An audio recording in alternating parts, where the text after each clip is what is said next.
மாப்பிள உங்க அப்பா வீட்ல தான் கிராம்புது மாப்பிள. அந்த மூதேவி நைட்ல திட்டிட்டு பகல்ல வீட்ல தான் இருப்பான். டேய் என்ன வரும்போது மூஞ்சி வைக்கிறேன்னு சொல்லி வரா. பின்ன உன்னை வரல நான் சொல்ல முடியும். டேய் ஒரு வேலை பண்றீங்களா உங்களுக்கு 50 ரூபாய் தரேன். 50 ரூபாய் தரியா? என்ன வேலை? 50 ரூபாய் மாத்தி 50 ரூபாய் கொடுக்கணும். அதான் வேலை. 50 ரூபாய் தானே? மாப்பிள 50 ரூபாய் வேடா? ஏன் கிட்ட இருக்குது? யோ 50 ரூபாய் இல்லையா? அப்ப கொடுங்க. கைக்கு வந்து தூக்கி குத்துறாங்க. வாடா மாப்பிள போலாம். டம்மி நோட்டு போய் ஊர் மேல வரலாம். மாப்பிள எனக்கு ஆச்சரியமா இருக்குடா உங்க அப்பா காசு குடுத்துதா. எனக்கு டவுட்டா தாங்க இது நல்ல நோட்டான்னு பாரு. டேய் டம்மி நோட்டா. ஊர் முட்டு மூஞ்சி நம்மள ஊர் மேல வருவாங்க வைக்கலாம்னு பாக்குறா. இப்ப என்ன மாப்பிள பண்றது? வா உங்க அப்பன் எங்க அப்பனுக்கு சண்டை மூட்டி விட்டுலாம். மாப்பிள லெபர்க்குப்பா இந்த குண்டு பையனோட உன் பையனை சேர விடாத. திரும்ப மீட்டிங் போட்டானுங்கடா. அது கூட போய் ஊர் மேல வந்து பாரு. அதெல்லாம் ஒண்ணு இல்ல. குடு மாப்பிள. இந்தா. என்னடா 100 ரூபாய் யாருக்கா?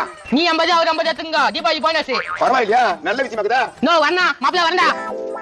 அவங்களுக்காக தீபாவளி போனஸ் கொடுத்தாங்க. நீ அவனுக்காக எதுவுமே கொடுக்க மாட்டியா? கரெக்ட்டுப்பா. அந்த பையன் கொடுத்துச்சுல நம்ம எதனா கொடுக்கணும்ல. சரிடா இதே குடுறே. இந்த காசு கொடுத்தா தப்பா நினைச்சுக்க மாட்டான். இந்த பையன் சைடுல இருந்து 100 ரூபாய் கொடுத்துப்பா. டடா என் சைடுல 100 ரூபாய் குடுறானே. சரிப்பா. ஆனா அந்த பையன் என்ன நினைச்சமா? அவன் நல்ல பையன்பா. ஆனா எனக்கு 50 ரூபாய் கொடுத்தணும். Dummy NOTA.